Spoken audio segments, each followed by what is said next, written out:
إن الدين عند الله الإسلام.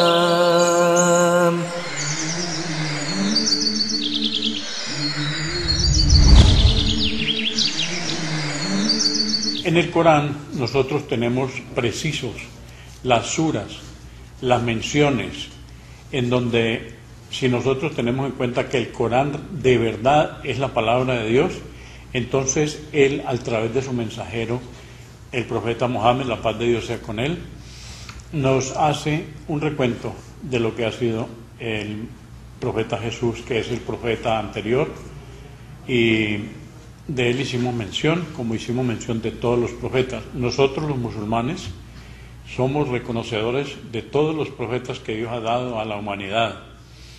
También reconocemos, por ejemplo, en el caso del profeta Moisés, que trajo el libro revelado, la Torá, y también sabemos de Moisés que nos trajo el conocimiento de los 10 mandamientos. Después vino el profeta Jesús para refrendar y corroborar las enseñanzas que se le había dado al profeta Moisés. Por eso conocemos la división del Antiguo Testamento y el Nuevo Testamento. Pudimos hacer mención de que nosotros los musulmanes hemos tenido un profundo amor y respeto al profeta Jesús. Su labor fue reconocida y en el libro del Corán tenemos varias menciones. Tenemos la sura completa sobre María, y nosotros en el Islam decimos que todos los profetas, desde Abraham, explicamos en programas anteriores cómo el monoteísmo viene de nuestro padre, de nuestro profeta Abraham, y por el lado de su esposa Sara nos llega Moisés, nos llega Jesús, y por el lado de Agar, la esposa del profeta Abraham, Ismael, nos llega el profeta Mohammed. Nos interesa en este día hacer una mención de cosas bien interesantes, porque yo también hubo un tiempo, y bastante tiempo de mi vida, en donde yo tenía cantidad de confusiones acerca de Jesús. Precisamente hoy tengo que decirle a ustedes que los escritos que yo voy a mencionar aquí vienen del Corán. El Corán es la palabra de Dios. Estoy absolutamente claro de esto y se los transmito a ustedes, porque el Corán tenemos todas las, inclusive existen 2 originales del Corán, y es el mismo libro siempre, hace más de 1400 años. A diferencia de la Biblia, ustedes no consiguen versiones del Corán. El Corán es el mismo en todo el planeta Tierra. Este Corán que están viendo ustedes aquí es el mismo que se lee en todas las partes del mundo. La diferencia es que este Corán está traducido al español. En Islam in Spanish nos interesa la comunicación con la comunidad hispana, pero haciendo énfasis en la verdad, en la fe. Yo tomo la absoluta claridad y la responsabilidad de este programa para hablar del profeta Jesús. Quiero decirles que también he tenido la responsabilidad a mi cargo de la traducción, que ya la terminé, del Corán en español. Hoy vamos a terminar el tema sobre Jesús. Vamos a mencionar entonces, ya dijimos de la concepción de Jesús, cómo fue concebido, hablamos de María, hicimos también mención de Zacarías, que en aquel entonces toma una figura importante, porque yo siempre me preguntaba cómo es posible que nosotros no conocemos nada acerca de Jesús, cómo fue su infancia, dónde fue su infancia, por qué aparece, que nos narran desde los 12 años cuando aparece en medio de los maestros de la ley, y luego lo mencionan a los 30 años cuando inician su misión. Entonces he podido también darme cuenta de que en las organizaciones de los judíos, después de que vino Moisés y se reveló la Torá, hubo judíos que fueron seguidores corrientes de la palabra de Alá. El mandato del primer mandamiento: amarás al Señor tu Dios y a Él solo servirás. Entonces ellos tenían la claridad de que se debía adorar a un solo Dios. Ya sabemos en la historia del pueblo judío que hubo idolatría, que hubo gobiernos que los fueron invasores, invadían las tierras de ellos y todo, pero se conservaron tres clases de judíos, uno de los cuales son los esenios.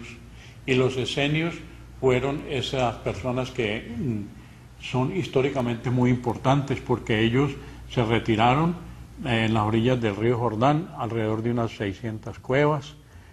Allí hicieron su vida, inclusive una organización tal de que leer sobre los esenios es bien interesante y darnos cuenta que ellos inclusive renunciaron a la vida mundanal para hacer un seguimiento completo de las enseñanzas de Alá, el Creador.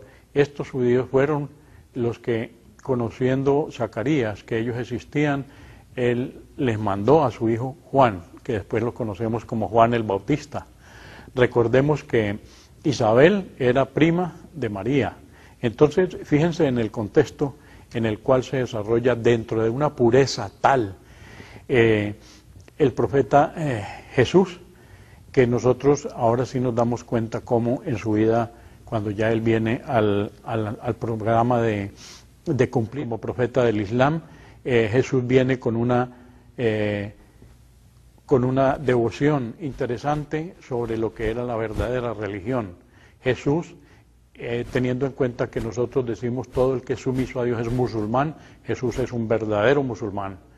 Jesús es un verdadero musulmán, lo mismo que Moisés. Los profetas de Dios son musulmanes porque todos han venido con el mismo mensaje: amarás y adorarás al Señor tu Dios.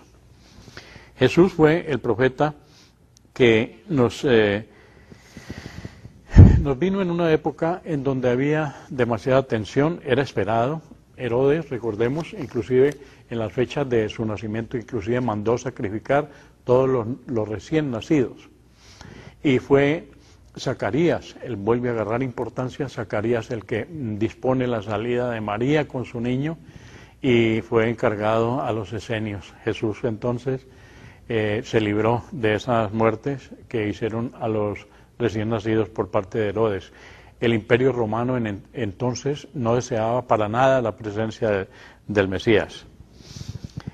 También se cuenta la sura de María. Toda la historia de María la tenemos bien clara en el Corán, lo hemos dicho. En cuanto a... Ahora sí es bien importante porque nosotros debemos hacernos preguntas. Yo siempre en mi vida decía, ¿por qué Jesús es Dios? ¿Por qué me dicen que Jesús es Dios? Entonces esa es una de las respuestas que yo tenía era, porque Él vino y hizo milagros. Entonces vamos a leer algo sobre los milagros que son mencionados en el Corán, en la sura 5, en la aleya 110 dice: cuando Alá dijo, oh Jesús, hijo de María, recuerda la gracia que os concedí a ti y a tu madre, cuando te di fuerzas mediante el Espíritu Santo y hablaste a la gente estando en la cuna y de adulto, y te enseñé la Escritura, la sabiduría, la Torá y el Evangelio. Y cuando hiciste con arcilla la forma de un pájaro, con mi anuencia. Luego soplaste en él y se convirtió en pájaro, con mi anuencia. Curaste al ciego de nacimiento y al leproso, con mi anuencia, y resucitaste a los muertos con mi anuencia. Y te protegí de los hijos de Israel cuando te presentaste ante ellos con las evidencias, y los incrédulos de entre ellos dijeron, esto no es más que una magia evidente. Esto está en la sura 5, aleya 110. Entonces, el reconocimiento, sí, él vino, hizo milagros, lo mismo que el profeta Moisés. Ya sabemos lo que pasó cuando él dividió el mar para que Faraón y sus tropas fueran ahogados. Liberó al pueblo de Israel. Los profetas han traído, de acuerdo a Alá, Él les da la anuencia, el permiso para hacer milagros. Dios aclara la errónea interpretación acerca del nacimiento de Jesús cuando fue considerado su hijo. Esta es una de las cosas que es bien importante que nosotros en esta noche tengamos en cuenta. Yo les voy a decir a ustedes, cuando aclaremos de que Jesús, de que Alá, el Dios Todopoderoso que todos conocemos, no tuvo hijos. Con respecto a esto, en la sura 10, aleya 68, dicen, Alá ha tenido un hijo, glorificado sea. Él es el opulento, le pertenece cuanto hay en los cielos y en la tierra, no tenéis.